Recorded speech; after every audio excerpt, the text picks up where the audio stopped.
હું કરવા લાગી પેકિંગ, અને હું પેકિંગ કરું ને મારા કપડાની આવી હાલત ન કરું એવું બને. અને આખો દિવસ પેકિંગ કરીને ફાઇનલી થઈ ગયું પેકિંગ. અને બીજે દિવસે સવારમાં વહેલા 5 વાગે તૈયાર થઈને ફટાફટ હું તો ગાડીમાં સામાન ગોઠવવા લાગી.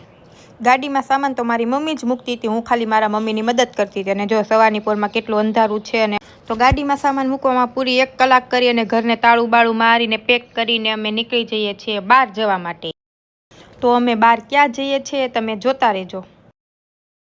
અને આ તો ડાયરેક્ટ બપોરે થઈ ગઈ, ને બપોરથી આપણે ખાવાનું ઓર્ડર કરીને ખાઈ લીધું ને પાછા નીકળી ગયા જવા માટે. અને આવી ગયા જંગલની અંદર. આ જંગલ તો જો કેટલું ઘાટું અને ડરાવનું હતું. ડરાવનું એટલે કે આ જંગલના વળાક તો જો કેવડા મોટા મોટા હતા. ત્યાંથી નીકળીને આવી ગયા એક મંદિરમાં. મંદિરની અંદર દર્શન કરી લીધા. દર્શન કરીને અમે બધા થોડુંક રખડ્યા. રખડીને થોડી ઘણી શોપિંગ કરી. શોપિંગ કરીને થોડાક ફોટા લીધા. ફોટા વિડીયો બધું લઈને અમે પાછા અહીંથી નીકળી ગયા.